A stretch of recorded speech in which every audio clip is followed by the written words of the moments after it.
Chapter 2: Terms and Models. Who are customers? Are these people customers, users, consumers, humans, or something else? Some say that customers are the people who pay us, and users are people who don't pay us. Someone using Facebook is a user, but if you pay for advertising, you're a customer. When we divide people this way, our company might mostly or only look at where the money comes from. We will optimize for the people who pay us and put those who don't in the periphery. Or we might build features that work against those who aren't paying us to serve those who do.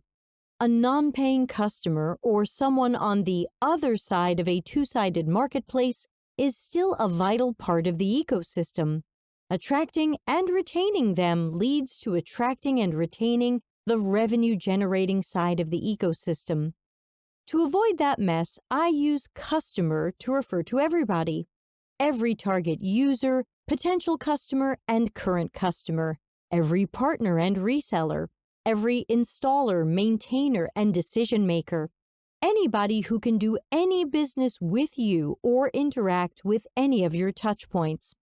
If you're buying something on behalf of a child or a pet, the kid and the dog are customers too. When we talk about our customers, we often leave out people with disabilities, diagnoses, and conditions. But they are us. We, our coworkers, family, and friends have trouble seeing, walking, hearing, moving, or remembering things. We know people who are dyslexic, autistic, or have ADHD, cancer, or COVID-19. We experience side effects of diseases and treatments. We struggle with depression or other mental health issues. We have broken arms. We take medication. Yet, despite our care and empathy, it's still hard to find a team at any company acting on accessibility without a lawyer, accessibility specialist, or DEI, diversity, equity, inclusion, leader reminding people to care about this population. We appear unable to put our empathy into action without a voice of authority, a lawsuit, or a public scandal pushing us to action. According to the Centers for Disease Control and Prevention, CDC, in America, 26% of Americans live with at least one disability. Weblink, cxcc.to/A136. 25% of Europeans do too. Weblink, cxcc.to/A158. How can we be sure that we have validated or invalidated an idea when we haven't included a quarter of our target audience? How can our product work for everyone if we never included people living with various disabilities, diagnoses, or conditions in our research or usability testing? When someone hears accessibility, the typical reaction is that we have zero or few blind customers.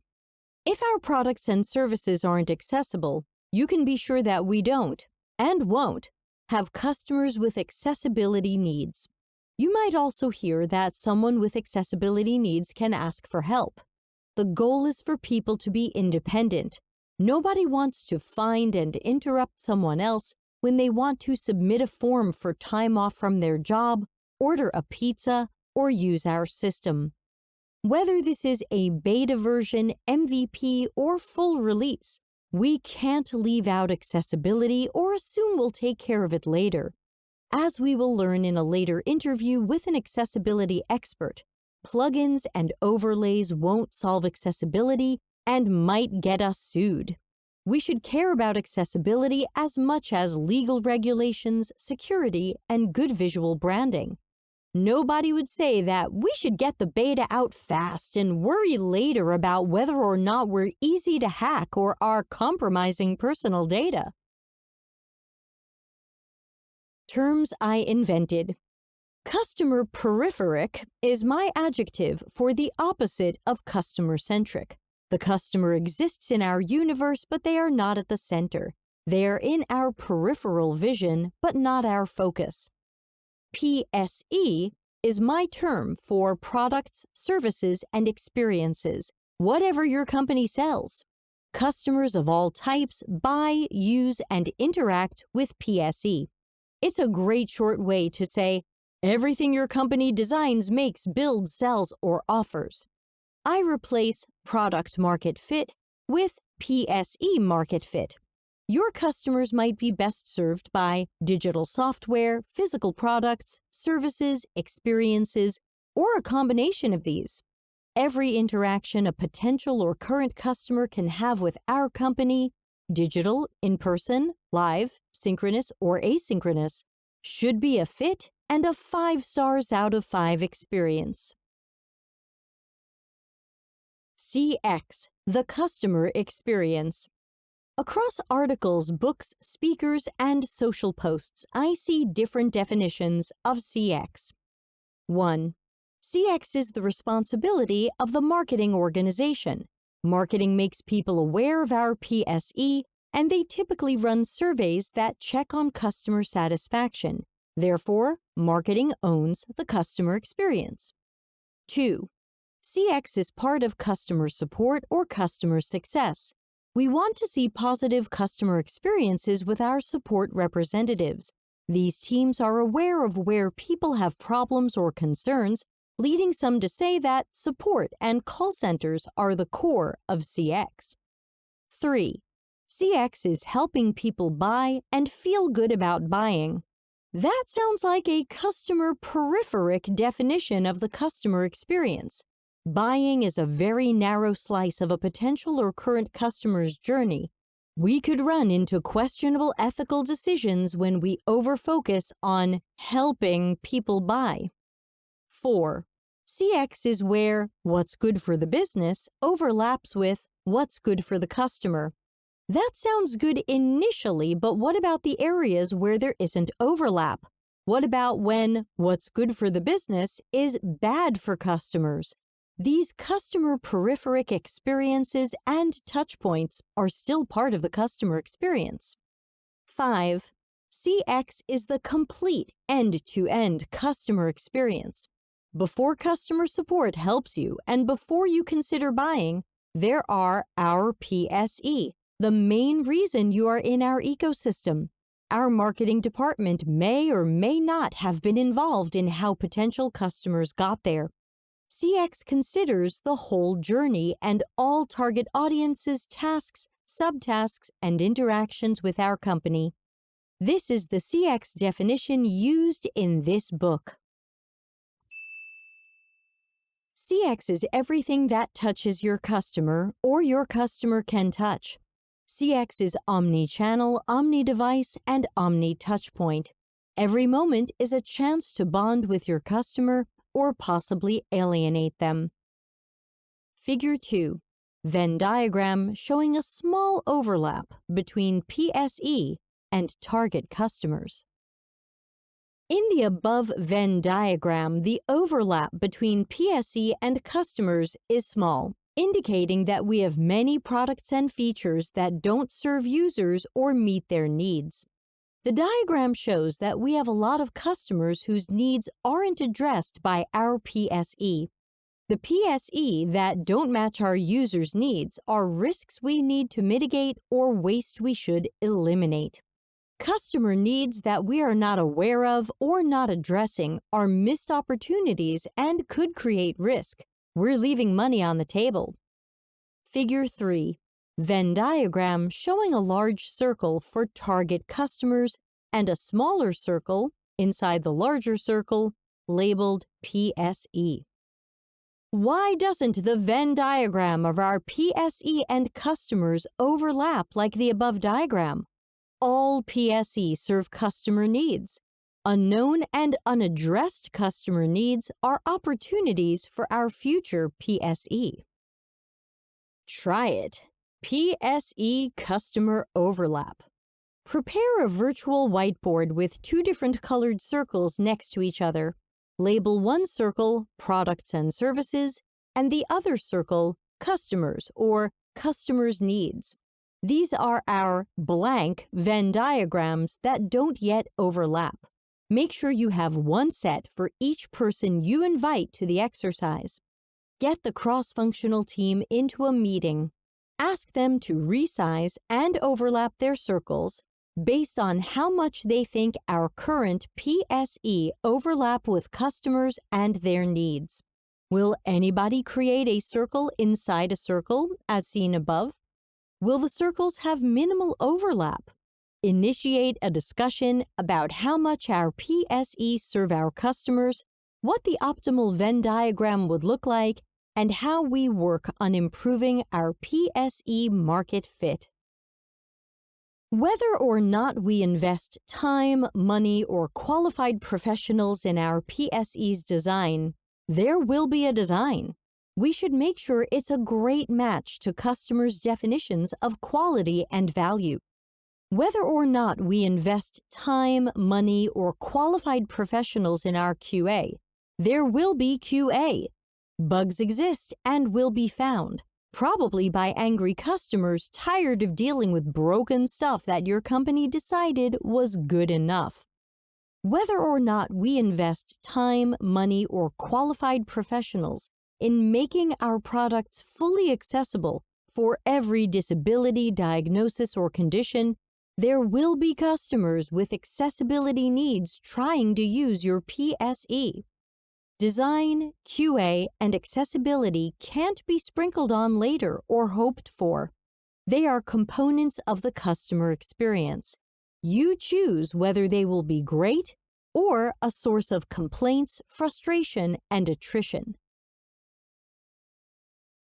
CX and UX are interchangeable when done well. The term user experience was created in the early 1990s by Don Norman. It originally meant everything we now mean by CX. In a video explaining this original definition, Don uses the example of buying a computer in the early 1990s. Weblink, cxcc.to/A115. The user experience included researching different models, going to a computer store, checking out the options, asking people you trust what they recommend, wondering if the computer will fit in your car to bring it home, the purchase process, and beyond. While people with UX job titles often have tasks including making interfaces visually attractive, planning, conducting, and analyzing research, and designing digital interfaces, that's not all UX is when UX is done right. Whether you call your team or staff CX, as I recommend, or UX, as has been common over the years, these are people with various specialties performing the tasks that will facilitate everyone in our company becoming more customer-centric. CX practitioners should be strategic problem finders and problem solvers. In later chapters, we'll look at their processes, tasks, and roles. When done right, CX is UX and vice versa. When CX and UX are done right, they are part of the brand experience, BX. Brand experience is commonly defined as people's thoughts, feelings, and opinions in response to interacting with your PSE and company. It's how people perceive the value you offer or deliver and how that's associated with your brand. No matter what we call any of these, it's all about the X, the experiences. Voice of the Customer, VOC. VOC is about collecting feedback from target and current customers everywhere they express themselves. Directly speaking with customers, primary research, might be involved, but VOC is often secondary research or indirect communications with customers, including publicly available information like tweets, social posts, online ratings, and app reviews. This is combined with internal information like complaints and themes from customer support channels, survey data, and satisfaction scores. Analyzing this feedback helps bring to light what is on customers' minds, where they have pain points, and potential priorities for our company to address. VOC adds color but often doesn't reveal why something is happening or what to do about these pain points. Your VOC program should be augmented by observational research so that we have examined and understood who, what, where, when, why, and how.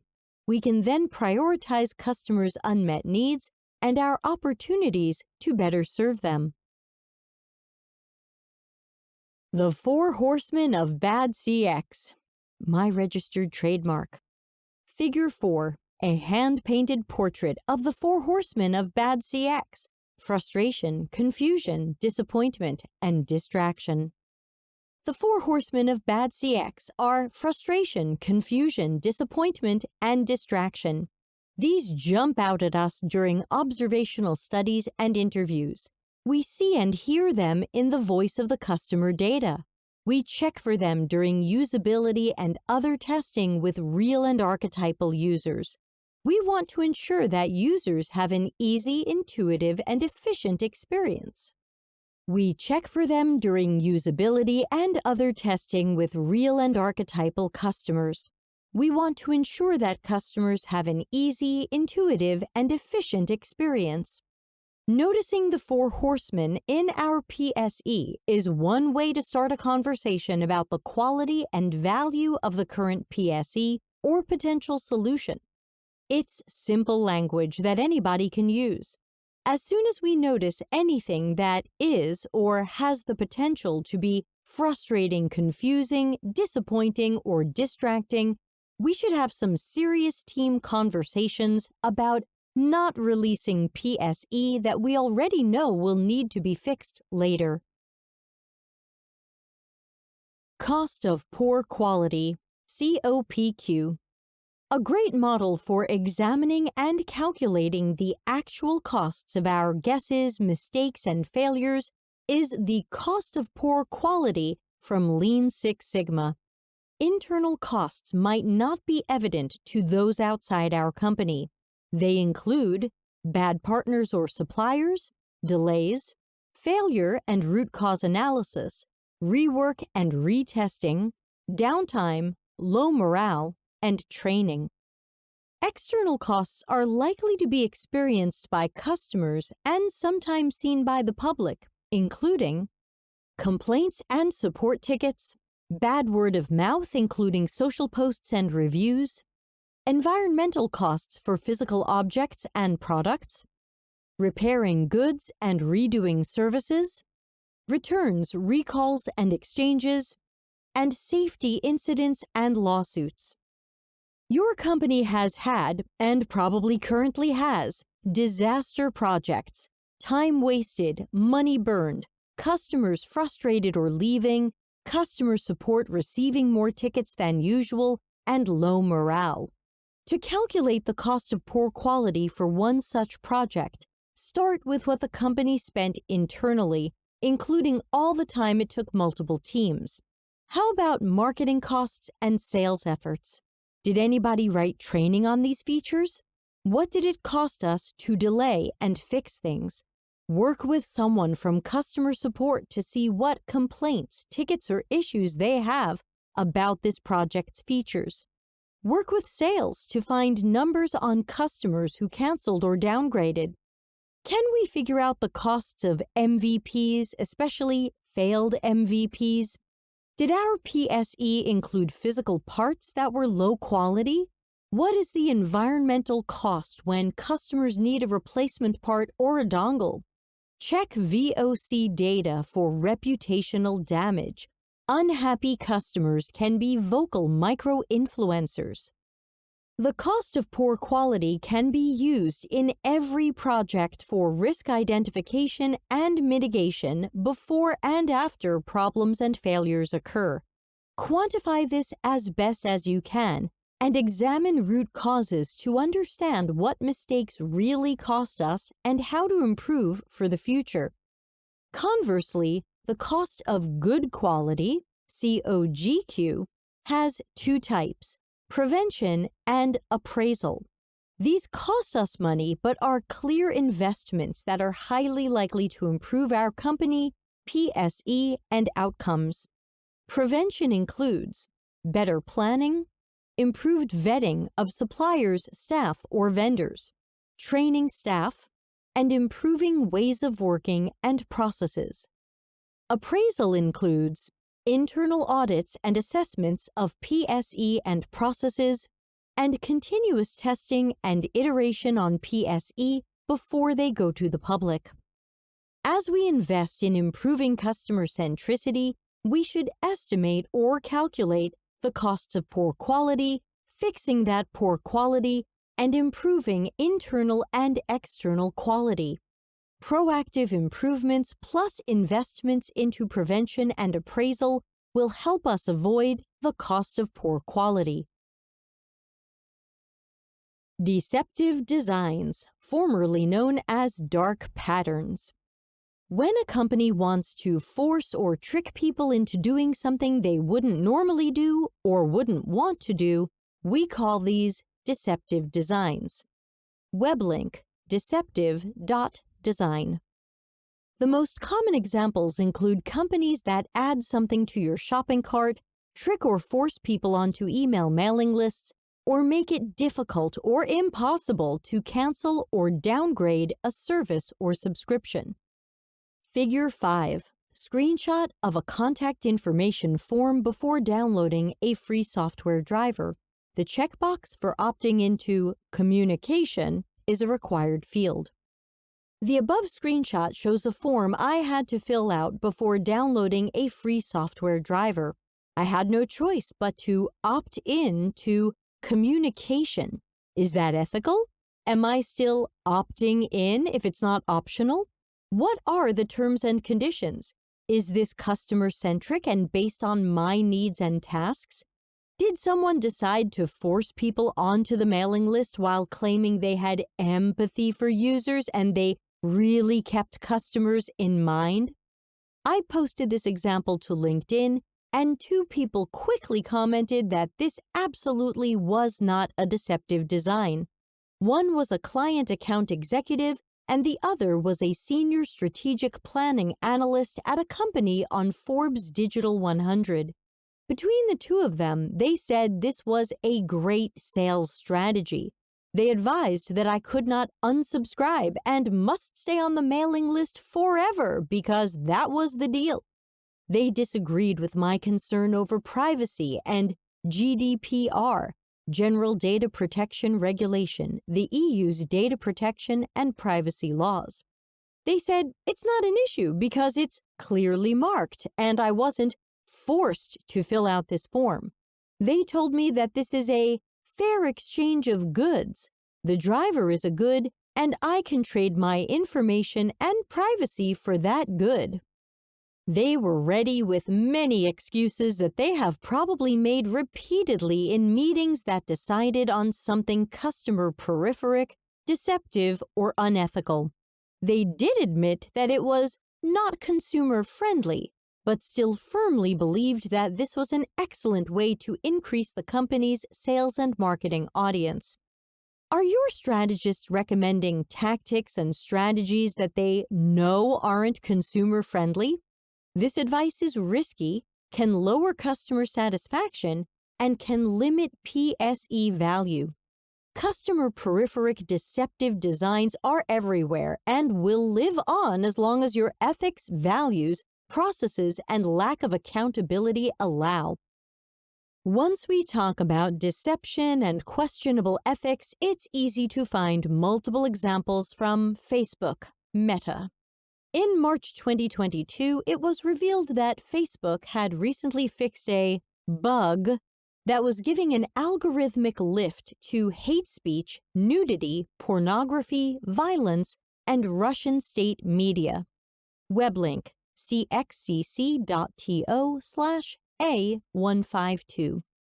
Facebook claimed it was a ranking failure they first discovered over 2 years prior in 2019, but didn't have a significant impact until October 2021.